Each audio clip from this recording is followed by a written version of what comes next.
তো বন্ধুসকল বহুত শিক্ষাৰ্থীয়ে কমেন্ট সেকশনত প্ৰায় কমেন্ট কৰি থাকে যে এবছৰীয়া বিএড দৰাচলতে এনচিটিয়ে কেতিয়াৰ পৰা আৰম্ভ কৰিব। হয় বন্ধুসকল সেই কথাটো ইতিমধ্যে এনচিটিয়ে টুইট যোগে সদৰি কৰিছে যে তেওঁলোকে দৰাচলতে কেতিয়াৰ পৰা এই এবছৰীয়া বিএড আৰম্ভ কৰিব আৰু এই এবছৰীয়া বিএড আৰম্ভ হোৱাৰ লগে লগে কোনসকল শিক্ষাৰ্থী ইয়াত এনৰোল হ'ব পাৰিব অৰ্থাৎ এবছৰীয়া বিএডৰ কাৰণে এলিজিবিলিটি ক্ৰাইটেৰিয়া কি হ'ব লগতে বন্ধুসকল এই এবছৰীয়া বিএড যেতিয়া আৰম্ভ হ'ব তাৰ লগে লগে তাৰ সমান্তৰালভাৱে দুবছৰীয়া বিএডটো বন্ধ হৈ যাব নেকি। হয় বন্ধুসকল এনে ধৰণৰ বহুত কথা মই আপোনালোকক এই ভিডিঅ'টিত জনাম। তো বন্ধুসকল তেতিয়ালে ভিডিঅ'টি হ'বলৈ গৈ আছে বহুত ইনফৰ্মেটিভ ভিডিঅ'টি শেষলৈকে চাব আৰু এনে ধৰণৰ ইনফৰ্মেটিভ ভিডিঅ' পাই থাকিবলৈ মোৰ এই চেনেলটি এতিয়া পৰ্যন্ত যদি সাবস্ক্ৰাইব কৰে সাবস্ক্ৰাইব কৰি মোক আগলৈ এনে ধৰণৰ নতুন ভিডিঅ' বনোৱাত প্ৰেৰণা যোগাব বুলি মই আশা ৰাখিলোঁ। তো বলক আজি মূল ভিডিঅ'টিলৈ আমি আগবাঢ়ো। মূল ভিডিঅ'টি আৰম্ভ হোৱাৰ আগতে বন্ধুসকল মই আপোনালোকক দুটা কথা জনাই দিওঁ। দৰাচলতে এই এবছৰীয়া বা দুবছৰীয়া বিএড কমপ্লিট কৰি পেলাই আপোনালোকে কোনটো বিভাগত বা কোনটো সেক্টৰত আপোনালোকে চাকৰি কৰিব পাৰিব। হয় বন্ধুসকল আপোনালোকে যদি বিএড কমপ্লিট কৰে এবছৰীয়া হওক বা দুবছৰীয়া বিএড হওক আপোনালোকে যদি কমপ্লিট কৰে তেতিয়াহ'লে আপোনালোকে ক্লাছ 6ৰ পৰা আপ টু ক্লাছ 12 লৈকে আপোনালোকে শিক্ষকতা কৰিব পাৰিব। হয় বন্ধুসকল ক্লাছ 6ৰ পৰা from upper primary to higher secondary. হয় বন্ধুসকল ক্লাছ 6ৰ পৰা ক্লাছ 12 লৈকে আপোনালোকে যিমান কিটা এমই স্কুল হওক বা হাই স্কুল হওক বা হাই সেকেন্ডাৰীত আপোনালোকে বিএড কোৰ্সটোৰ জৰিয়তে আপোনালোকে শিক্ষকতা চাকৰিৰ কাৰণে আবেদন কৰিব পাৰিব বা আপোনালোকে নিজকে তাত ইনভলভ কৰিব পাৰিব বা চাকৰি কৰিব পাৰিব। হয় বন্ধুসকল যদিহে আপোনালোকে এলপি সেকশনত কৰিব বিচাৰে তাৰ কাৰণে আপোনালোকে ডিএলএড কৰিব পাৰিব। হয় বন্ধুসকল ডিএলএড কৰি পেলাই আপোনালোকে এলপি সেকশনত অৰ্থাৎ ক্লাছ 1 to 5 তাত শিক্ষকতা চাকৰি কৰিব পাৰিব। হয় বন্ধুসকল আপোনালোকে সকলোৱে জানে যে দুবছৰীয়া বিএড যেটো আমাৰ এলিজিবিলিটি ক্ৰাইটেৰিয়া হেতু হৈছে গ্ৰেজুৱেচন লগতে 50% মাৰ্কস থাকিব লাগে গ্ৰেজুৱেচনত। হয় বন্ধুসকল কিন্তু এই এবছৰীয়া বিএডৰ কাৰণে আপোনালোকৰ এলিজিবিলিটি ক্ৰাইটেৰিয়া কি হ'ব। তো বন্ধুসকল এতিয়া মই আপোনালোকক জনাই দিওঁ এবছৰীয়া বিএডো আপোনালোকৰ ইউজি কোৰ্স অৰ্থাৎ ইউজি কমপ্লিট হ'ব লাগিব কিন্তু সেই ইউজিটো আপোনালোকৰ 4 বছৰীয়া হ'ব লাগিব অৰ্থাৎ যিসকল শিক্ষাৰ্থীয়ে 4 year undergraduate কোৰ্স কৰি পেলাই উত্তীৰ্ণ হ'ব সেই সমূহ শিক্ষাৰ্থী এবছৰীয়া বিএডৰ কাৰণে এলিজিবিলিটি লাভ কৰিব। লগতে বন্ধুসকল যদি কোনো শিক্ষাৰ্থীয়ে 3 বছৰীয়া ইউজি কোৰ্স কৰিছে তেনে শিক্ষাৰ্থীয়ে কিন্তু দুবছৰীয়া বিএড কৰিব পাৰিব। হয় বন্ধুসকল তেওঁলোকৰ বাবে দুবছৰীয়া বিএড থাকিব। লগতে বন্ধুসকল যদি সেই শিক্ষাৰ্থীজন 3 বছৰীয়া ইউজি কোৰ্সৰ পাছত দুবছৰীয়া পিজি কোৰ্স মাস্টাৰ কৰিছে এমএ হওক বা এমকম হওক বা এমএসসি বা অন্য যিকোনো ধৰণৰ পিজি কোৰ্স কৰিছে তেনে শিক্ষাৰ্থীও কিন্তু 1 year বিএডৰ কাৰণে এলিজিবিলিটি লাভ কৰিব। তো বন্ধুসকল তেতিয়াহ'লে থুৰতে মই আপোনালোকক জনাই দিওঁ এবছৰীয়া বিএডৰ কাৰণে আপোনালোকৰ 4 year undergraduate কোৰ্স হ'ব লাগিব বা আপোনালোকৰ মাস্টাৰ থাকিব লাগিব অৰ্থাৎ যিসকল শিক্ষাৰ্থীয়ে 4 year undergraduate কোৰ্স কৰিব বা যিসকল শিক্ষাৰ্থী মাস্টাৰ ডিগ্ৰী আছে সেই সমূহ শিক্ষাৰ্থী এবছৰীয়া বিএডৰ কাৰণে এলিজিবিলিটি লাভ কৰিব। লগতে বন্ধুসকল এবছৰীয়া বিএডৰ পাছতে তেওঁলোকে পুনৰ আকৌ এবছৰীয়া এমএডৰ কাৰণে এলিজিবিলিটি লাভ কৰিব। হয় বন্ধুসকল এবছৰীয়া বিএড কমপ্লিট কৰি পেলাই এবছৰীয়া এমএড কৰিব পাৰিব। হয় বন্ধুসকল এইখিনিতে ফ্ৰেছ ভাৱে এবছৰীয়া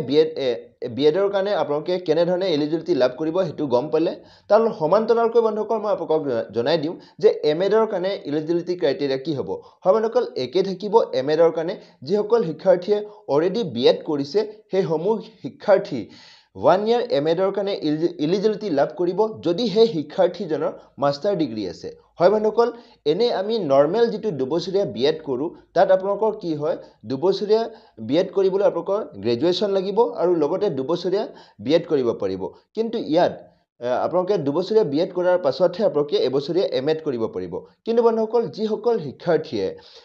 বিএড কৰিছে গ্ৰেজুৱেচন আছে তেনে শিক্ষাৰ্থী পোনপটীয়াভাৱে এমএড এনৰোল হ'ব নোৱাৰিব 1 yearত যদি তেওঁৰ মাস্টাৰ ডিগ্ৰী নাথাকে। হয় বন্ধুসকল তেওঁৰ মাস্টাৰ ডিগ্ৰী থাকিব লাগিব আৰু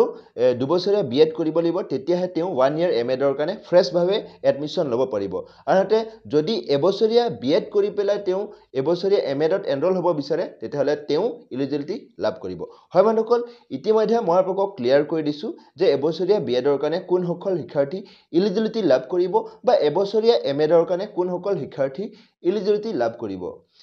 ইয়াৰ লগে লগে বন্ধুসকল মই আপোনালোকক জনাই দিওঁ এনচিটিয়ে x.com টুইট যোগে ইতিমধ্যে জনাইছে যে তেওঁলোকে অহা 2026-27 যেটো একাডেমিক সেশন আছে তাৰ পৰা তেওঁলোকে এবছৰীয়া বিএড আৰু এবছৰীয়া এমএডৰ কাৰণে এডমিশন লব বা এনৰোলৰ কাৰণে তেওঁলোকে প্ৰস্তুতি আৰম্ভ কৰিব হয় বন্ধুসকল এই টুইটটোত আপোনালোকে চাব পাৰে যে এই টুইটটোত তেওঁলোকে কৈছে যে National Council for Teacher Education is set to reintroduce the one-year MEd and BEd program from 2026 and 2027 হয় বন্ধুসকল ইয়াত তেওঁলোকে স্পষ্টভাৱে কৈছে যে তেওঁলোকে পুনৰ ৰিইন্ট্ৰোডিউস কৰিব এবছৰীয়া এমএড আৰু বিএড from 2026 and 2027 মানে বন্ধুসকল আপোনালোকে 2026 বৰ্ষৰ পৰা আপোনালোকে এবছৰীয়া এমএড বা এবছৰীয়া বিএডৰ কাৰণে এনৰোল হ'ব পাৰিব কিন্তু ইয়াত তেওঁলোকে কৈছে যে ৰিইন্ট্ৰোডিউস অৰ্থাৎ ৰিইন্ট্ৰোডিউস এটো কাৰণে তেওঁলোকে ইউজ কৰিছে কাৰণ যেহেতুকে বন্ধুসকল 2014 সনলৈকে বিএড এমএড এবছৰীয়া আছিল তাৰ পাছতহে দুবছৰীয়া বিএড তেওঁলোকে ইন্ট্ৰোডিউস কৰিছিল এনসিটিয়ে হে পুনৰ আকৌ 2014 সনৰ পাছত বন্ধ হৈ যোৱাৰ পাছত পুনৰ আকৌ 2026 তেওঁলোকে পুনৰ ৰিইন্ট্ৰোডিউস কৰিব আকৌ পুনৰ তেওঁলোকে এবছৰীয়া বিএড আৰু এমএড আৰম্ভ কৰিব হে কথাটোৱে ইয়াত তেওঁলোকে হদৰি কৰিছে হয় বন্ধুসকল তেতিয়ালে ইমানখিনি লৈকে আপোনালোকে সম্পূৰ্ণ কথা গম পালে যে এবছৰীয়া বিএড কেতিয়াৰ পৰা আৰম্ভ হ'ব বা কোন সকল শিক্ষাৰ্থী এলিজিবিলিটি লাভ কৰিব এটা কথা হল বন্ধুসকল আপোনালোকৰ এই এবছৰীয়া বিএড যেতিয়া আৰম্ভ হ'ব তাৰ পাছত কি দুবছৰীয়া বিএড বা দুবছৰীয়া যি আমি নৰমাল যেটো বিএড কৰি আছো হে বিএড কোৰ্সটো বন্ধ হৈ যাব নেকি বা যি সকল শিক্ষাৰ্থী অলৰেডি এনৰোল হৈ আছে দুবছৰীয়া বিএডত তেওঁলোকৰ কাৰণে কিবা প্ৰভাৱ পৰিব নেকি হয় বন্ধুসকল মই আপোনাক ক্লিয়াৰ কৰি দিও যে দুবছৰীয়া বিএড বন্ধ নহয় চলি থাকিব আৰু যি সকল শিক্ষাৰ্থী অলৰেডি এনৰোল হৈ আছে তেওঁলোকৰ কাৰণে কোনো ধৰণৰ অসুবিধা নাথাকে তেওঁলোকে দুবছৰীয়া বিএড কমপ্লিট কৰিব পাৰিব আৰু যি সকল শিক্ষাৰ্থী ফ্ৰেশ ভাৱে দুবছৰীয়া বিএডত এনৰোল হ'ব পাৰিব মানে ইচ্ছা কৰে তেওঁলোকে আনকি এনৰোল হ'ব পাৰিব কিন্তু তেওঁলোকৰ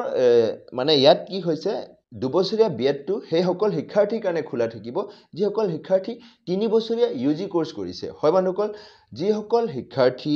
3 বছৰীয়া ইউজি কোৰ্স পাস কৰিছে বা বিএ বিকম বিএসসি পাস কৰিছে তেনে শিক্ষাৰ্থীসকল এই দুবছৰীয়া বিএডৰ কাৰণে পঢ়িব পাৰিব বা তেওঁলোকে এলিজিবিলিটি লাভ কৰিব ইফালে যি সকল 4 ইয়াৰ আন্ডাৰ গ্ৰেজুৱেট কোৰ্স পাস কৰি উত্তীৰ্ণ হ'ব তেওঁলোকৰ কাৰণে কিন্তু এবছৰীয়া বিএড থাকিব তেওঁলোকে এবছৰীয়া বিএড পঢ়ি পেলাই বিএড কোৰ্সটো কমপ্লিট কৰিব পাৰিব আৰু তেওঁলোকে শিক্ষকতা চাকৰিত জয়েন কৰিব পাৰিব তোমালোকক তেতিয়ালে এইটো আছিল আজিৰ ভিডিও আশা কৰিছো আপোনালোকক এই ভিডিওটিৰ জৰিয়তে আপোনালোকক মই এবছৰীয়া বিএডৰ সম্যক তথ্য দিবলৈ সক্ষম হৈছো আৰু হসাকৈ যদি আপোনালোকে এই তথ্যটো লাভ কৰি উপকৃত হোৱা যেন অনুভৱ কৰিছে তেতিয়ালে ভিডিওটি লাইক শেয়াৰ কমেন্ট কৰাৰ লগতে এনে ধৰণৰ ইনফৰ্মেটিভ ভিডিও পাই থাকিবলৈ মোৰ এই চেনেলটি এতিয়া পৰ্যন্ত যদি সাবস্ক্ৰাইব কৰে সাবস্ক্ৰাইব কৰি মোক আগলৈ এনে ধৰণৰ নতুন নতুন ভিডিও বনোৱাত প্ৰেৰণা যোগাব বুলি মই আশা ৰাখিলো আৰু এই ভিডিওটি হেহলৈকে চোৱাৰ বাবে আপোনাক অশেষ ধন্যবাদ জয় আই হোম